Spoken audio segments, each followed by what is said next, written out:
What's up, world? My name is Brandon Markell Holmes. I'm from Chicago, Illinois, but I currently live here in Brooklyn. I want to shout out to Wnyu and Soul in the Horn for having me on for this beautiful, lovely interview and record. I'm very excited. I actually love this song. It's called I Want You, and I hope you like it too.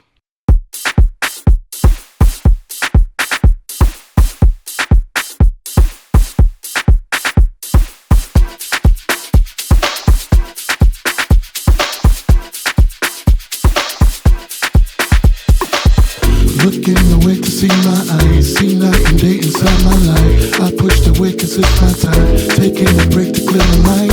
Remove the shades to hide disguise, we elevate into the sky. We got the faith that can't deny, come walk with me, let's take a ride. I want you, I want you, I want you. And it says I want you, I want you.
Everybody just bounce.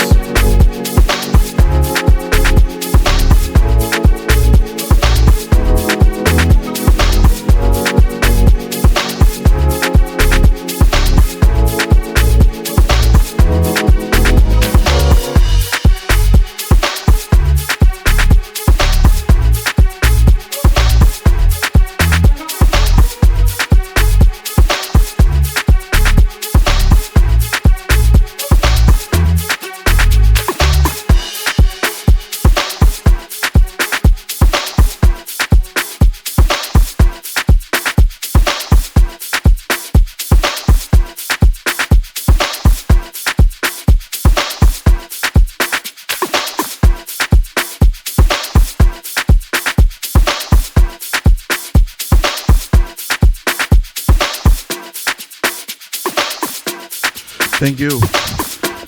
Thank you, WNYU. Thank you, Soul in the Horn. Shout out to everybody.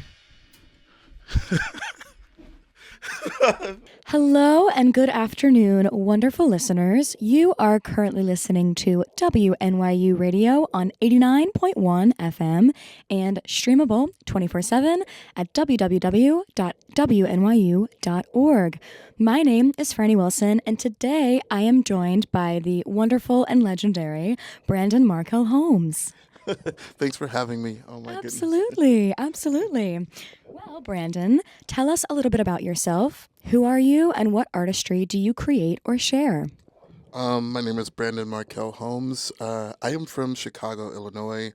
Um, a little bit about me. I started out in the theater. I got my first degree actually is a BFA in performance art acting. Awesome. And I kind of like slowly went over to music around like 2014. I don't know why, like music just spoke to me, but mostly because I've been singing since I was a very little boy, like since I was like 4 years old. Wow. And my singing ability was discovered by my aunt. So I didn't really know I could sing. I thought it was something that everyone could do. So I was just like, well, just singing, what everybody does. And she was like, no, you can actually sing. And I think that kind of like was the catalyst for my entire artist trajectory throughout the years. And around 2014, I really became really active in the Chicago music scene, started hanging out with a lot of different artists, going to different events, going to jam sessions. I had no idea what jam sessions were. Right. Just really getting acquainted in creative spaces. And then that kind of slowly bled over into me, like, being into, like, performance art and, being able to do, like, installation stuff, kind of like in Chicago, I was able to do a residency at the Museum of Contemporary Art back in like 2019. But this is all kind of like the evolution of my artistry that started with music. And now I would say I've evolved into just kind of like I would say a bona fide recording artist. Just a little more direct and to the point. But I've been able to collaborate with a lot of people, such as Soul in the Horn. Shout out to Natasha Diggs and Dee Prosper. And through that, I've been able to find like community and my identity. And I think that was something that I was always kind of like, I don't know, like I guess in the smoke about it, that was a mysticism to me, was like, how do people become important and relevant through their artistry? Interesting. And I think like New York City like revealed that to me, because I think when I was in Chicago and I was like my very first album, Museum of R&B, and the music I was making before, it was like, oh my God, I'm trying to make this sound. I'm trying to like become this thing. Right. And I realized like, after coming to New York and working with a lot of New York producers, it's like, it's completely different. It's like, you're not becoming anything. You're becoming like who you are, and you're becoming like, you're becoming a reflection of the community that's around you and the people that support you.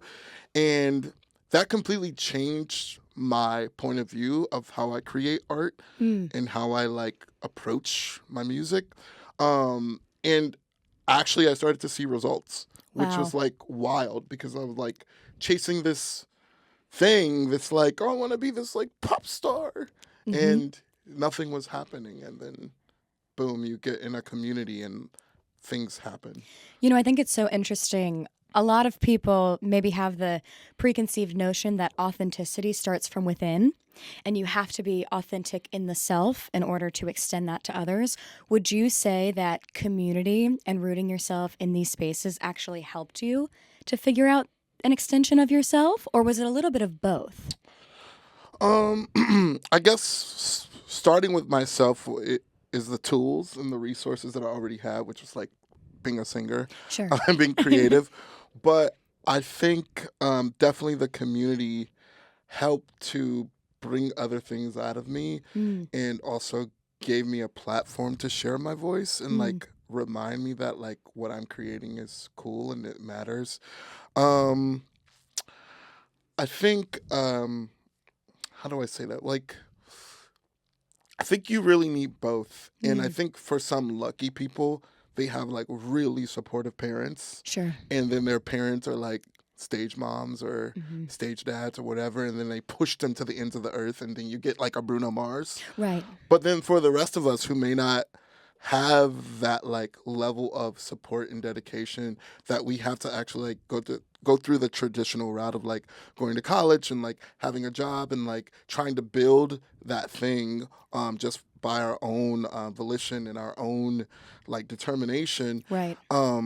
Community is so important, you know, because you don't get to like bypass the all of the I would say the chambers of like suffering that it takes to become something. Right. But Yeah. if you have like a stage mom, right, or like You've always got someone in your back corner, yeah, and which you is have not someone to necessarily like realistic. push you and like Yeah. help you get all of these things, and so community is important. Wonderful. Well, to kind of backpedal a little bit, and you talked a little bit about it previously, you were born in Chicago, which is a major music city, both historically and contemporarily. So did your passion to create art, you know, alongside your aunt discovering you at the age of 4, specifically, you know, in theater and voice, did your passion to make art blossom there, or was it somewhere else? And how did you discover, you know, your own individual talents aside from family encouragement? So yes, it started there. I started singing when I was 4, and then I slowly started singing in school because one of my like 3rd grade teachers, it was like my 3rd and 4th grade teacher at the same time, Wow. like made me sign up for the talent show. And then I had to sing at the talent show in 5th grade. And I remember singing, and remember It's a scary being feat. so nervous. And in my elementary school, there was 800 kids. So I Wow. did sing in front of 800 kids. It's a lot. It was a really big school. And I just remember at the end, like, everybody was like standing up, clapping for me. But I was just like, oh my God, I just sang in the 5th grade. I think that in my church, I went to a really cool Presbyterian church in Chicago. We had like performing arts, we had like music. It's kind of like, I would say it's one of those old school churches, because like Sure. you learned how to, like my cousins like learned how to play like clarinet and all that stuff at church. Interesting. And so it was like a really important thing. And I remember when I was in middle school, like, because I was really bad at learning music as a kid. I was supposed to play an xylophone solo for Easter, but I couldn't learn the music. Oh. Well, because I was so like ADHD and like What a tough I was instrument. like, you know, it's so funny now. I could actually play the song that I was supposed to play. Oh, wow. but I could not play it at the time I was supposed to learn it. But my church then like brought us like these outside teachers, and they had this Saturday performing arts. And so we would go to dance, we would go to choir, and we would go to acting. Everything. And it was like a boot camp every Saturday. So you started off, you would like work out in the morning, Wow. and then you would go to dance, and then you would go to choir, then you go to acting. And then the whole thing was like, we did this for like maybe 2 or 3 years. And then the thing was like, the goal was like for you to like eventually like do the musical. So we did like The Wiz, and it was really cool and fun. And I remember the dance teacher, Michelle Benjamin, she was like, she went to Juilliard, but she would come to Chicago Wow. on the west side where I grew up to teach like little kids on the west side of Chicago dance. Cool. Really cool.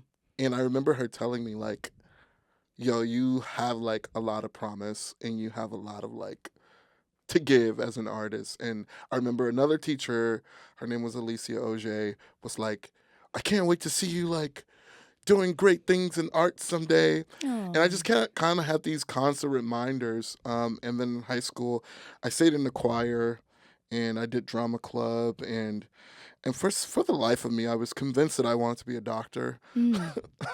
Throw that in there too. I think that was because I thought that was what I was supposed to say. Yeah. I want to be a doctor. But I was really good at academics, but I wasn't like I would say my artistic abilities was probably, I was way more passionate about my artistic abilities than I was academia. Because I kind of hated math at some point. But the big answer to your question, Yes, Chicago revealed a lot to me, and Chicago gave me a lot of resources to like hone my craft and Mm. like become really good at what I do. And I think eventually, like anywhere, I guess when you get to a certain level, you have to leave. And so I left Chicago like in 2020. Honestly, I probably stayed way too long, Mm. but I left in 2020 and moved to New York, and I think I started to kind of see all of that work I put in Mm. pay off in this Wow. city. That's You know, great. That's yeah. wonderful. Well, to kind of, focus in on your vocal talents, Rolling Stone has described you as a slow burning vocal house juggernaut. Does this description resonate with you? Or how would you characterize your vocal talents? How did you develop your authentic voice? You know, singing for me, it was a lifeline. I think it was honestly my secret weapon Mm. to everything I've ever done in my life. Very Anything I cool. ever tried to do, I think if I just sang, I could get it. So, long story short. Okay, so I went to University of Illinois Chicago for theater, Hmm. and then I was accepted to some like really nice Christian college in Grand Rapids, Michigan, called Calvin College. But it was more to be super de duper academic, Mm. and I was like, no, I really want to be an artist because I went to like a really cool advanced arts program called Gallery 37, and I remember like auditioning for my theater program and feeling like I don't know how well I did in that audition. I don't know Mm. like if I nailed those monologues. But I know one thing for sure. I really sang even though that wasn't a part of the audition. There you go. And then I got into to theater school. Oh, great. And I got like a cool like scholarship and stuff. And it was just I think the thing is just like because I was a singer, it just opened so many doors, and Mm. the best way I could say it is like m- maybe like how do I say this, like maybe my end goal is maybe not to be a singer. Mm. Maybe the singing is just to help me open all of the other paths of where I'm supposed to go. Sure, like a It, streamlining yeah, guide. it's like the Yeah. secret weapon, you know? And yes, I have a lot of amazing music and collaborators and stuff, but I'm just like I just recently like finished graduate school with thank Congratulations. you with my master's in special education, and that's what I do now. I teach at a really cool arts high school. I teach 11th grade, and I think back, I'm like, man, how did I end up getting a master's degree in education and teaching like 11th grade, but then I'm still a singer, and Mm. I think it all goes back to like the arts and like music and like performance. Like it opened all of these pathways that allowed me to go to college, that allowed me now to like switch gears and go to like completely in a different direction, Mm. but still have this career and like passion as a singer, and as an artist. And so um as a juggernaut, yes, answer to the question, I think yes, in music and in life. I think how am I a juggernaut in music is that I make many different types of styles of music. I Mm. can write to any type of music. I can sing any type of music. And then I think career wise in life, I just am a very multifaceted person, but it's all connected to art. Mm. It's none of it's possible without my art. Wow. The art opened like everything for me. Very cool. And that's actually a beautiful segue into the next question, which is you are an educator who also works within themes of social observation and the symbiotic relationship between art and history. Do you find that these academic topics manifest themselves within your art? And, art kind of being the centerfold of all of those. If they do manifest themselves, how do they? Um, I do think they manifest themselves a lot. Well, I'm a history teacher. I teach U.S. history, and I've been teaching U.S. history for the past 3 years, and I absolutely love it. Mm. Um, And I think for me, history is so fascinating because it's always changing. And I think the other half of it is that as far as art goes, I like one thing I really discovered is like when I stick to that like description of what I am as an artist, like in a very like, I don't know, verbiage way, like it reminds me of my approach. Hmm. For instance, when I was doing my residency at the Museum of Contemporary Art in Chicago, I was doing 5 days. I like wrote a lot of songs. I was like sitting in a gallery singing. I had did the installation. It looked very cool. There was a lot of lights Yeah, and nice. people. It was like a really cool, just like I don't want to say spectacle in a way. But then there was a point where I got bored Mm. of myself. I got bored of what I had created. I got bored of my art. I got tired of hearing myself sing. And because I started asking a question like, what is this about? And what more do I have to say? And what is this for? Right. So I took a break from my residency. They would give me a little time in the morning to like prep. So I just went to the library and I just like started like looking at books and like looking at different things. And I was like, okay, so what is this show about? What is it about? What is it about? What is it about? What is it about? And then I like found something that was so like amazing. And it went from it being this artsy show to like this art leading somewhere to something, and it was a art that led people to a history lesson. Mm. And the history lesson was about the workers union and workers right and like Wow. Pullman porters in Chicago. Wow. And how it all started. And it was like, whoa. So I was able to create like I guess a conduit of using my art and like leading people to really important information. So they were able to absorb my art and appreciate it, but then they were also able to walk away with something really important. Mm. And from that moment, when I became sick of myself for those 5 days, it reminded me whenever I forget why I'm creating and what I'm trying to do, like I need to like tap back into that statement that you just said, like Mm. working in the symbiotic relationships between like history and art. And so whenever I forget, I have to go back to the drawing board and Wow. like kind of how, and that's just why artist statements are important. Mm. Absolutely. And it's interesting too, because, not only is your vocal the streamline, but your vocals and your vocal talents actually lead you and others to, the end goal or, a continuum goal of education and art and the intertwinations of that. That's really cool. Moving on, your newest single, I Want You, was just released on Soul in the Horn's 10-year anniversary 3LP album, introducing Act Number 2. So tell us about the track. What was the inspiration behind it? When did you write it? What story does the song tell? And how are the themes discussed in this song important to your story and artistic path? I Want You. Shout out to Soul in the Horn. Actually, I've been going to Soul in the Horn for years, Oh, and I discovered Soul in the Horn in like 2016. Um, anyways, I Want You is a track that I wrote in like 2021 with my good friend Khalil, aka Moist Briefs. um, the song it's an introspective song that's about like self-realization and reflection hmm. of growth and evolution and like kind of like out with the old in with the new, but also like an affirmation of accepting like the things that are good for you, accepting your own responsibility to do good to yourself and like Mm. be good to others. Um, but it's a big song about like self acceptance and self love.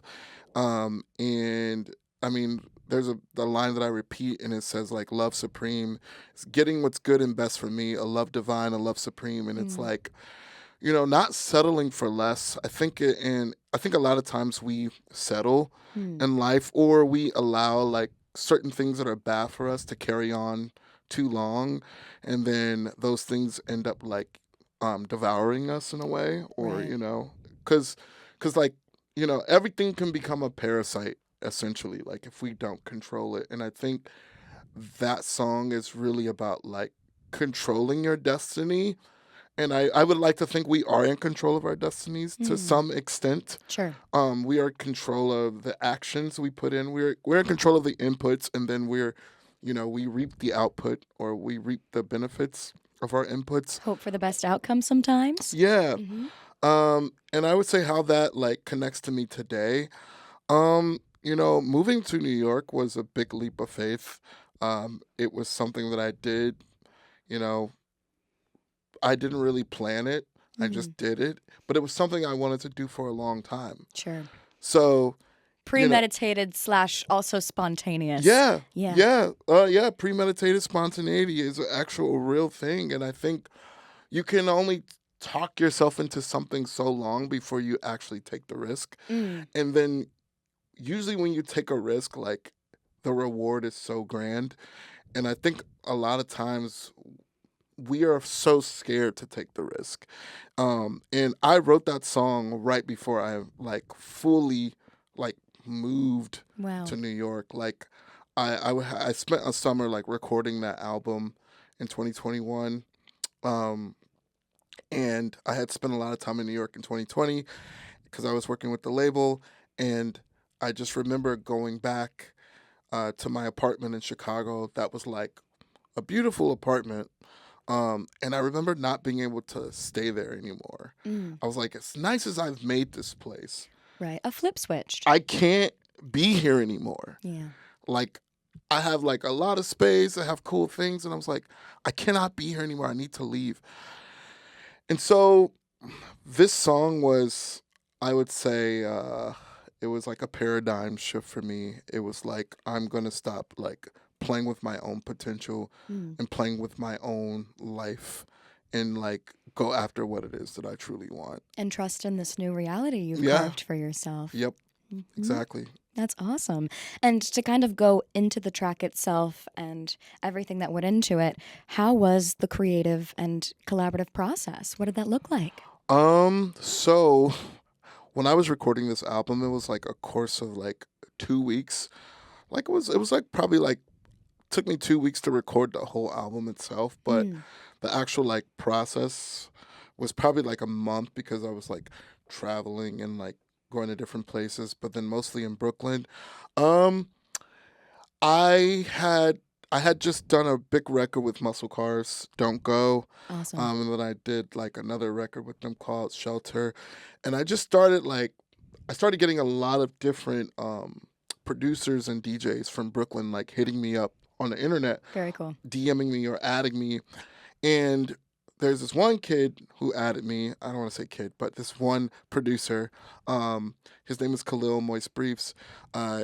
He added me, and I had been hearing about him around Brooklyn, and I just was like trying to get well acquainted with as many producers and DJs as I possibly could because I Gotta knew- start that network and community. Yeah, and a lot of Brooklyn people are very collaborative. Like the DJs and producers here are like so into working with each other. It's really special. Yeah, it is. So, because like in Chicago, people are collaborative too, but I feel like New York it's like a different level of like, Wow. I feel like in Chicago, like musicians are really, really collaborative and like DJ producers are like collaborative. I feel like once you've built a rapport with them, Sure. but New York, I feel like it's like, yo, whoa, you're cool, you're dope, like let's work. Wow.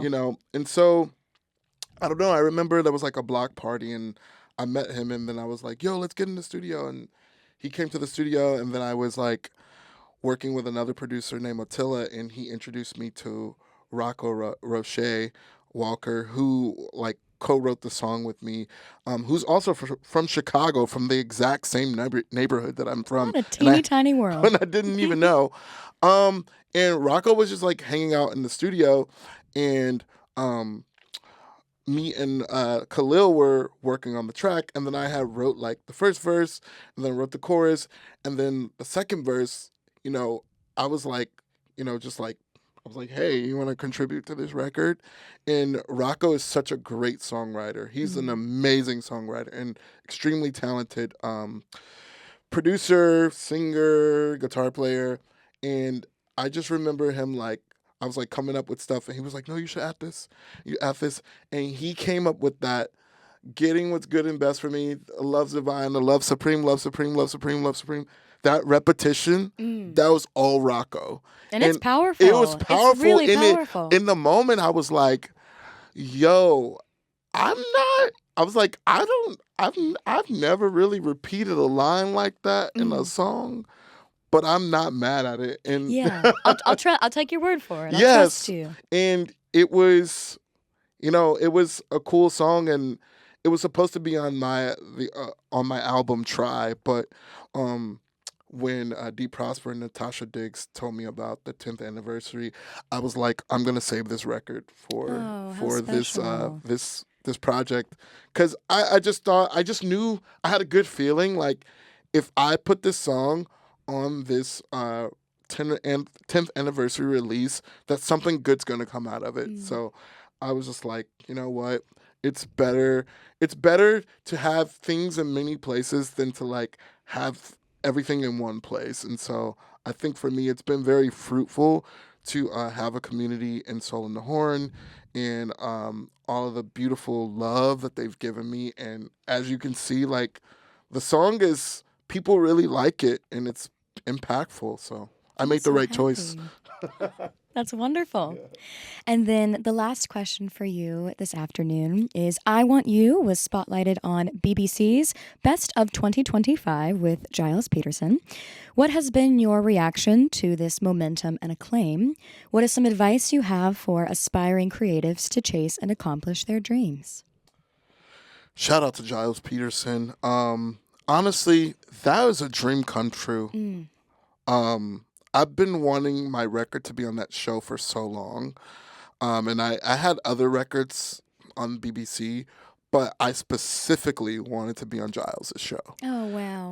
Oh, my goodness. And so this happening with the Soul in the Horn record was another like sign that I made the right decision to not put it on my album and put it on this project.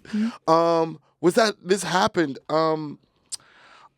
I think, like, the advice I would give to a young, creative person, I would say, like, learn as much as you can. Don't limit yourself.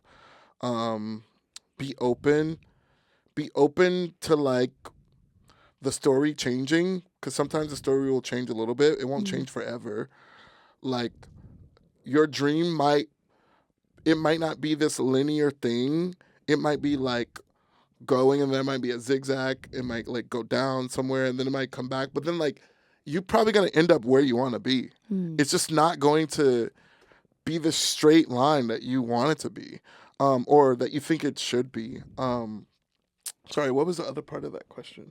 Yeah, kind of, your reaction to the momentum and acclaim and what that means for the future of Brandon.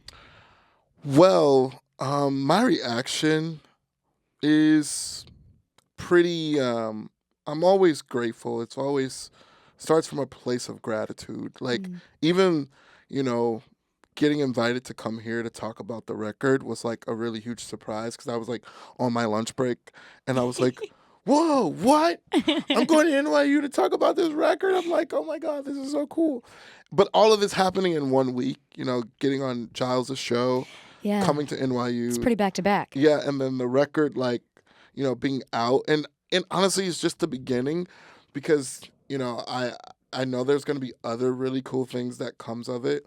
I'm just more so thankful, and I just want to keep, like, doing good work and, keep putting out good vibes and keep inspiring people and, showing up for myself and being the best that I can be, I guess. Well, that's wonderful. Do you have any closing remarks? I would say my closing remarks are, I don't know, like, be true to yourself. Trust your gut and your heart, but also, like, don't always act on how you feel. Save it for the right moment. Yeah, ground yourself in discipline, because sometimes your feelings can trick you, But if you're grounded in discipline, you will always make the right choice, because you've created this like fail-proof system that will lead you to success. For instance, like I know as a creative, sometimes we can be impulsive, and a lot of impulsivity has led some creatives to like, I don't know, crazy places.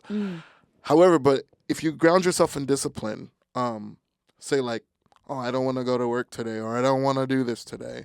But if you say, okay, forget how I'm feeling, I'm going to do that thing, you will always see the results and reap the benefits.